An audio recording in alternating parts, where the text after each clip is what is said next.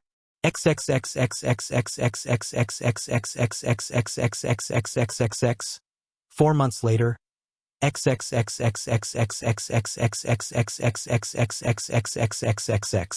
once again, Naruto surpassed Jiraiya's expectations by completing his taijutsu training in 4 months. With constant sparring against his Kage Bunshins, Naruto had improved his taijutsu to a point where he could easily hold his own against Jiraiya, even with the pervert using jutsu. At the age of 8, Naruto could be called a taijutsu master. He had even regained control over his chakra. Through constant practice, Naruto could now meld into shadows within seconds. He could even use shadows to transport himself. He had beaten Erosenin when they had been sparring in the evening, and he had melded into the shadows, came out behind Jiraiya, and hit him at a pressure point to knock the Sannin unconscious. After that, however, Naruto's training had gotten harder, as Jiraiya started going all out and forced him to spar while under the gravity field. He said it was for when Naruto couldn't remove the field during a fight in time. Naruto, however, felt that the pervert just wanted revenge. Jiraiya had also started to teach him jutsus. Currently, Naruto's jutsu library held 5 jutsus: Kawarimi, Kage Bunshin, Cage Main, Futon, Rankuden, and Underworld Spines. The last was the personal jutsu of Jiraiya and a high B-class jutsu. All of the jutsus, except Kawarimi and Kage Bunshin, were high B-class jutsus and had taken weeks to learn, even with 10 Kage Bunshins. Another thing that they started working on was elemental manipulation. Jiraiya had informed him that through extreme training some jounin could actually control the element with which their chakra was aligned to. It was nothing major, but the Nidaime was rumored to have mastered his water manipulation so well that he could actually pull the water vapor from the air. Unfortunately for Naruto, his lack of chakra control became obvious when he had completed the first exercise of cutting a leaf into 2 using just raw chakra. When he had progressed on to cutting a waterfall into 2, there had been a small problem of him not being able to stand on water. This had led to extensive chakra control exercises like tree climbing and water walking. 5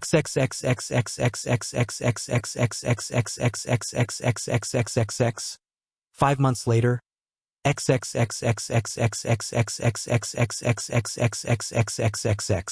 5 months had gone by since Naruto had begun his training. It could be said that the 8-year-old was equal to a low chunin. The only thing inhibiting the brat was his lack of knowledge in ninjutsu, genjutsu, and battle experience. He was no prodigy, however. All his accomplishments were a result of his hard work and regeneration factor. In this month, Jiraiya had made Naruto concentrate on his chakra control. He had informed the Gaki that for his chakra control to be in top shape, Naruto had to practice all the exercises every month. The pervert was unforgiving during his training. He had made Naruto climb trees without hands. This included walking, running, hopping, and skipping on trees. Even with 10 clones working throughout the day, Naruto had managed to grasp the training after a week, but it didn't end here. No. They had moved on to water walking, where Naruto had to stand in hot scalding water for hours on end, and when he had finally mastered that, he had been ordered by his taskmaster to do all of his daily warm-up exercises while standing on the water. Nonetheless, Naruto's chakra control had shot through the roof, and Naruto could feel the difference when he used his jutsu. No longer he felt like he was wasting chakra. Each jutsu carried just the right amount of chakra. No more, no less than the required amount. He couldn't wait to get back to mastering his wind element. 6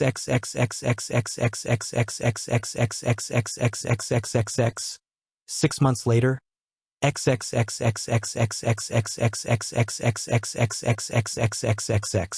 Finally, Naruto had managed to become at least proficient in using the wind element.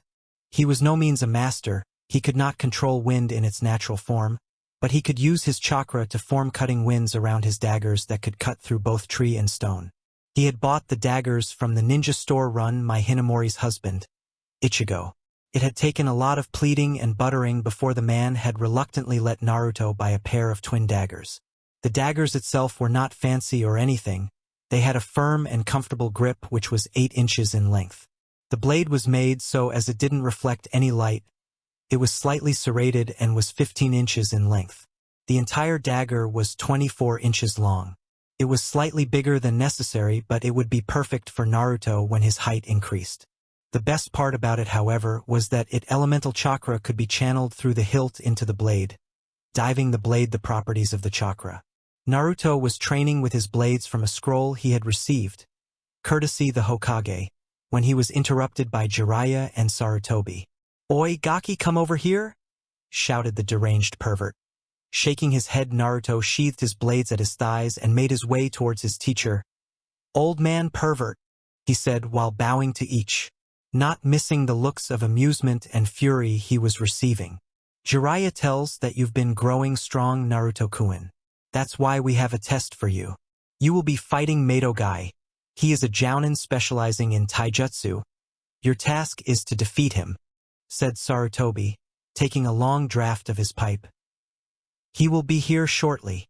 As if on cue, a man wearing dark green spandex made his way to the training grounds. "Wosh, Ohio Hokage-sama, Jiraiya-sama." Tell me, who will I be fighting? Cammy, can this guy get any louder? Were the common thoughts of the other three listeners.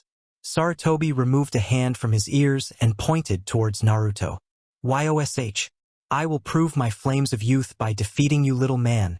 Prepare to lose. And with that, the weird spandex-wearing ninja got into a stance of what seemed to be the style, Iron Fist. Without waiting further, he charged at Naruto, throwing punches and kicks faster than the eye could track. It took all of Naruto's concentration to block or evade the hits. Mentally, he cursed himself for increasing the gravity field. Right now, he was fighting at 3x normal gravity, and it showed. Quickly, Naruto evaded a kick and jumped back. Both the combatants glared at each other. Lord Hokage? This boy cannot keep up with me? He addressed the Hokage. It was at that precise moment that Naruto struck, driving his knee into the older man's chest. Guy skidded back and once again continued his assault. This time, however, his speed was matched by Naruto, who continued to dodge all the attacks, while throwing out random punches and knee thrusts, which were all blocked. They had been going at it for half an hour, and both of them were now panting slightly from the exertion. Beads of sweat rolled down their faces, dripping onto the earth. Both of them at the same time removed their weights and gravity field respectively. Now, while Guy gained a massive speed burst, Naruto became even faster. His strength also increased by 3 times. As they continued fighting, it became apparent that Naruto had the upper hand in the fight. With a quick leg sweep, he fell the jounin and disabled his legs by pressing his pressure points. Do you yield? He asked. Hi, your flames burn brightly, Naruto-san, said Guy, for once surprising all present at his knowledge about Naruto's name and the lack of shouting that normally accompanied him. Well done, Naruto. Truly, I did not expect this improvement. Guy is one of the best taijutsu specialists we have, and you took him out. That was at least high jounin speed and strength you displayed, said Sarutobi to a blushing Naruto. Yeah, old man, I know I'm the best. You better watch out. I'll be the strongest ninja in the world. Believe it. Shut up, brat. There's a lot of difference between a jounin and a S-class ninja. You are nowhere near strong. When you can beat me, then you have the right to say you're strong, said Jiraiya while hitting Naruto on the head. Get ready. From tomorrow we start your jutsu training. /N. Done.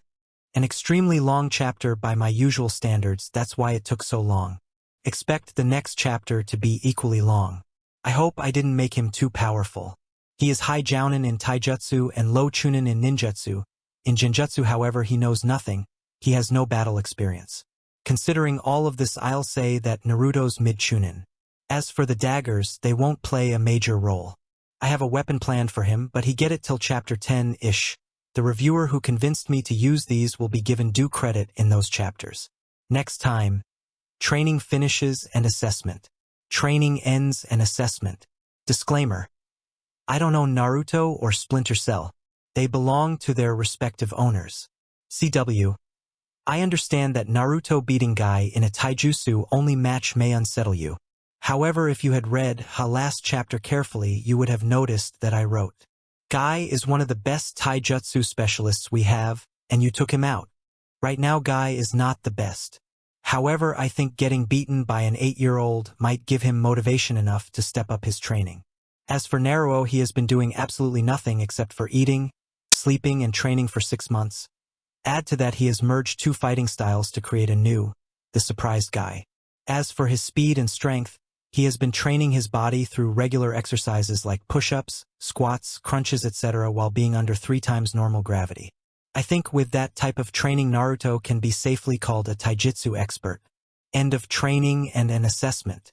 The 7th month of Naruto's training had finally started, and the blonde had to undergo extreme embarrassment when Jiraiya had asked him to remove all his clothes. Flashback. Naruto was quietly eating his ramen, savoring the way the dish teased his taste buds, when he was rudely taken out of his musings by a knock.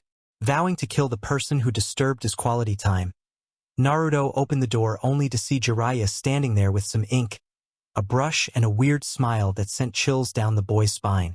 Move Gaki, was all he said as the super pervert made his way into the small apartment. After looking around for a bit, he turned towards Naruto and said just one word, strip.